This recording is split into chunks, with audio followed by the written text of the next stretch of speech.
chaque mercredi, vous permettez à des gens d'être heureux parce qu'ils s'expriment bien, ils ne savent pas. Merci. Et aujourd'hui, les expressions que nous allons épingler avec vous, c'est la pierre tomba d'en haut. Il faisait ou il faisait avec A-I-E-N-T ou avec A-I-T.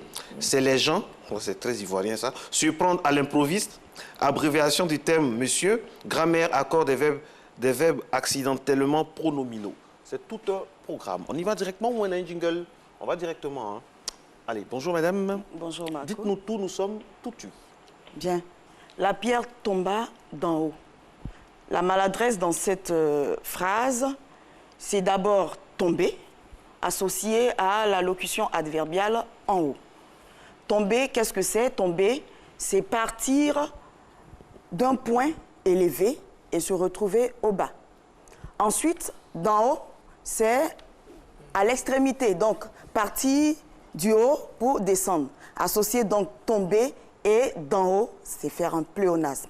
Donc la pierre ne tombe pas d'en haut, la pierre tombe, elle tombe simplement. Parce qu'elle ne peut pas tomber d'en bas. Voilà. La pierre ne peut pas tomber d'en bas, comme le dit Nessie. Alors, il faisait ou il faisait. Il faisait ou il faisait. Donc vous avez le singulier et le pluriel. La maladresse dans ces deux expressions, c'est l'orthographe. Vous remarquez que sur... on n'a pas le tableau aujourd'hui, mais vous remarquez que dans cette expression, généralement, nos élèves comme les adultes écrivent « faisait » avec un « e », compte tenu de la prononciation. Mais attention, le verbe « faire » à l'imparfait, ce n'est pas avec un « e », c'est un « ai ». Donc c'est « faisait » à la prononciation, mais cela s'écrit F-A-I-S-A-I-T pour le singulier, et puis pour le pluriel, on va l'accorder. Donc il faut faire très attention à l'orthographe de « faisait ». Et c'est les gens. C'est les gens.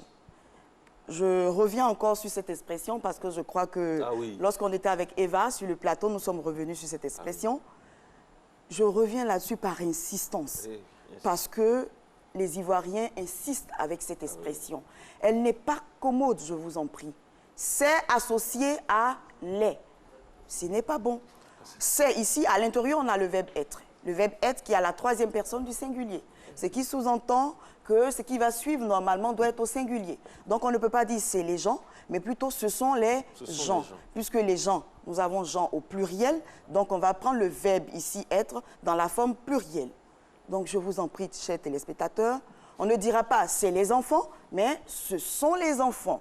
On ne dira pas c'est les gens, mais ce sont les gens. Je vous en prie, on va se détacher de cette expression. C'est pas facile, hein. J'avoue que souvent, nous-mêmes, Nessie et moi au bureau, ça donne à... Quand on entend tout ce que vous dites là, on se retrouve dedans. Hein. Franchement, chers téléspectateurs, ne pensez pas que nous, parce que nous travaillons à la télé, non, nous sommes tous les mêmes. Seulement que nous, on fait un peu plus d'efforts. Si on branchait des micros au bureau, mon Dieu. Alors, surprendre, là ça me fait rire, là. Surprendre à l'improviste. L'expression? L'expression voilà. Surprendre à l'improviste. Surprendre à l'improviste. Surprendre, le verbe surprendre ici nous renvoie à la surprise. Donc la surprise, qu'est-ce que c'est? C'est permettre faire quelque chose, une chose à laquelle on ne s'attend pas du tout. Absolument. Voilà. Et donc, à l'improviste, qu'est-ce que c'est? C'est aussi poser un acte ou arriver à un moment où on ne s'attend pas à vous. Donc, associer surprendre et à l'improviste, c'est encore faire un pléonasme. Donc, on ne surprend pas à l'improviste, on arrive à l'improviste. Ou simplement on surprend. Donc, je vous en prie, il ne faut pas surprendre à l'improviste, il faut simplement surprendre ou arriver à l'improviste. Alors, comment on abrège le terme monsieur? M.M.R. C'est comment? Voilà, ce matin, nous allons revenir là-dessus pour que désormais nos lettres administratives et nos différents courriers soient dans les normes. Monsieur, en français, l'abréviation, c'est M. Point. M majuscule? M majuscule, point. Lorsque vous mettez MR, vous n'êtes plus en français, vous êtes en anglais avec l'abréviation de Mister. Donc, je vous en prie, chers téléspectateurs, pour abréger monsieur en français, il faut simplement mettre un grand M avec un point à la suite. D'accord. Tout simplement. Bientôt les examens? Oui. L'entrée en sixième? L'entrée en sixième et ensuite le BEPC. Le BEPC, le bac. Et après le Avec bac. l'entrée en 6e déjà, je fais un clin d'œil à ma fillette, mon avant-dernière, Inao Ramia. Elle n'a pas le choix, elle doit avoir une très bonne note en français. Alors, on va parler des accords des verbes accidentellement pronominaux. Oui. Nous, sur ce plateau, nous avons parlé des verbes pronominaux. Nous avons dit qu'il y avait 2 catégories de verbes pronominaux. Au niveau des verbes essentiellement pronominaux, il n'y a pas de problème. Leur accord se fait en genre et en homme avec le sujet. Mais quand on arrive aux verbes accidentellement ou encore dit occasionnellement pronominaux, c'est en ce moment qu'il y a un petit souci. Au niveau de ces verbes, il y a 3 sous-groupes. Nous avons des verbes accidentellement pronominaux à forme réfléchie, à forme passive et à forme réciproque. Oui.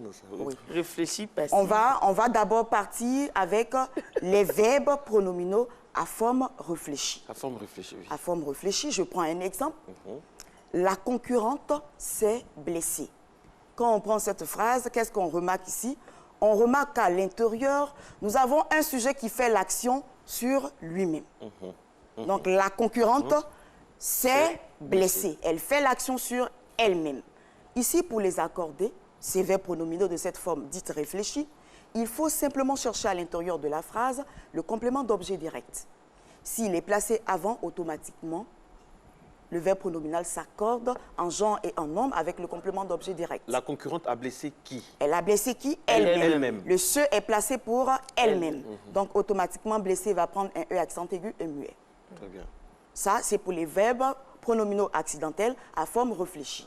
Nous allons avec la forme passive. Les verbes pronominaux à la forme passive sont ces verbes-là où le sujet subit l'action sans l'accomplir.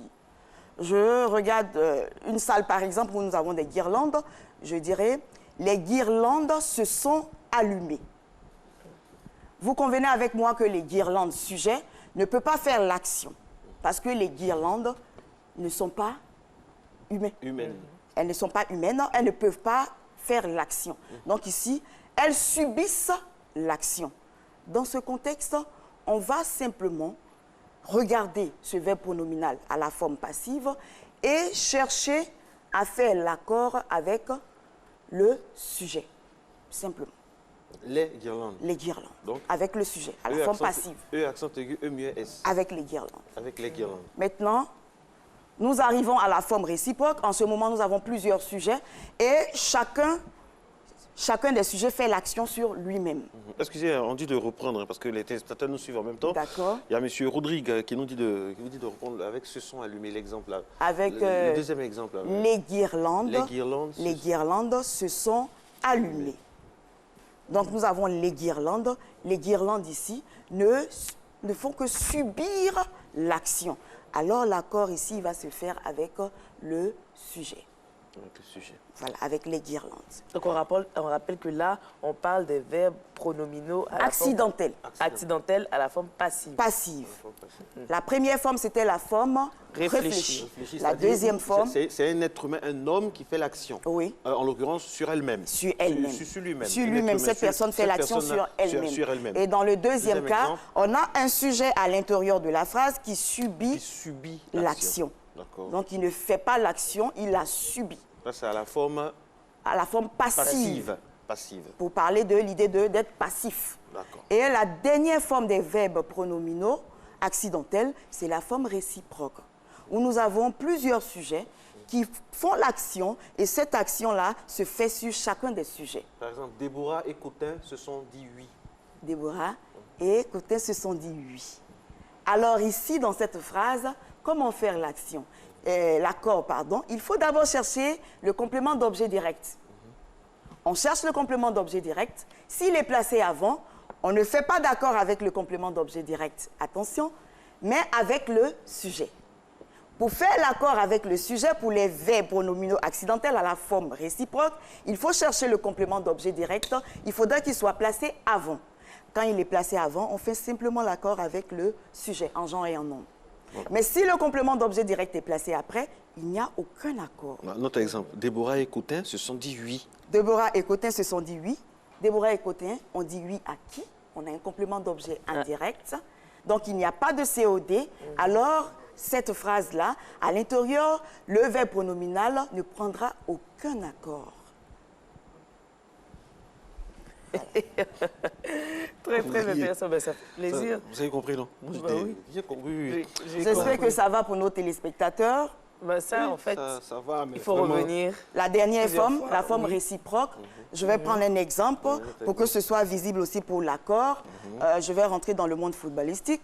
On a 2 joueurs se sont échangés les maillots. 2 joueurs se sont échangés les maillots. Les 2 joueurs ont échangé quoi? Les maillots. Là, le complément d'objet direct est placé après. Il n'y a pas de complément d'objet direct, donc on va laisser la phrase. On va prendre une autre phrase où le complément d'objet direct peut être placé après. On a... toutes mes excuses, Mais on pourrait réutiliser le... Ils se sont dit oui. Je vais voir sur la fiche si je peux avoir une phrase rapidement. Et puis, on va essayer de voir si l'accord de cette phrase peut se faire. On va prendre au niveau des lettres. Bien. Les lettres qu'ils se sont envoyées, sont tendres, par exemple. Ils se sont envoyés quoi? Les lettres. Complément d'objet direct placé avant. Donc, on a le verbe pronominal ici. Il y a plusieurs personnes qui font l'action. Il y a le complément d'objet direct qui est placé avant. Donc, ici, on va faire l'accord avec le sujet. En l'occurrence, ils se sont envoyés les lettres. Donc, envoyer ici va porter la marque de il, puisque donc, il est le sujet. Accent aigu, voilà. Maintenant, si on disait elles se sont envoyées des lettres en ce moment, on aurait fait l'accord avec elles. On va prendre une deuxième phrase. Elles se sont regardées... Elles se sont envoyées, là c'est eux, accent aigu. Oui, les lettres qu'ils se sont envoyées. Les lettres qu'ils se sont envoyées. Donc ça ne prend pas de E-S, hein, ça prend E, accent aigu, S. Oui, parce que l'accord se fait ici avec le sujet. Cherchons d'abord le sujet dans la phrase. Les lettres qu'ils se sont envoyées. Le sujet ici, c'est? Le sujet dans la phrase, c'est quoi? Il. C'est ils. Ce sont ils qui envoient des lettres. Ils envoient quoi? Ils envoient des lettres. Donc, on a le complément d'objet direct. On fait l'accord avec le sujet parce que le complément d'objet direct est placé avant. Donc, E accent S. Voilà. Et puis, dans l'autre exemple... La deuxième phrase, ils se sont regardés par la fenêtre. Ils se sont regardés par la fenêtre. Ou elles se sont regardées par la fenêtre, puisque l'autre phrase, elle était masculine. On a elles se sont regardées par la fenêtre. Elles ont regardé qui? Elles-mêmes. Elles-mêmes. On a le complément d'objet direct qui est placé avant. Donc, on fait l'accord avec le sujet. On a regardé E accent aigu et muet S. Donc, il faut dire aux téléspectateurs que l'accord des verbes pronominaux, ce n'est pas du tout facile. Ah oui. Surtout quand on arrive avec les verbes pronominaux à la forme accidentelle ou occasionnelle. Avec les verbes pronominaux à la forme essentielle, il n'y a pas de problème, on fait l'accord en genre et en nombre avec le sujet. Alors, là, il n'y a pas de difficulté. Nos petits amis vont passer l'examen d'entrée en 6e CEP, tout ça. À la dictée, par exemple, quelles sont les attitudes à avoir? À la dictée, parce qu'on voit des élèves, pendant que la dictée se passe, qui ont le stylo en main dans la bouche. Oui, en pleine réflexion. Ils sont distraits, tout ça. Comment on fait? On écrit au brouillon, après on revient pour la copie, ou bien comment on fait? Il faut dire que le temps joue. La carte du temps joue. Donc, la dictée, quand elle démarre, vous avez un brouillon à côté. Lorsque vous prenez note, si vous pensez qu'il y a une expression à l'intérieur de la dictée qui n'est pas, que vous ne sentez pas, que vous ne comprenez pas, que vous ne savez pas orthographier, vous mettez cette expression-là au brouillon. Vous laissez l'espace et vous numérotez l'expression pour vous retrouver. Et lorsque la dictée est achevée, vous revenez sur votre feuille de copie au moment où on vous donne le temps de votre réflexion pour pouvoir réfléchir à l'accord de ces différents mots ou à l'orthographe de ces différents mots. Ça vous permettra de gagner du temps que de prendre toute la dictée au brouillon et ensuite de la recopier. Ça va perdre le temps. Donc, il faut faire la dictée avec un petit crayon à côté. Un crayon à côté, ou même le stylo. Vous n'avez même pas besoin de crayon. Le stylo. Vous prenez la dictée au même moment que les autres.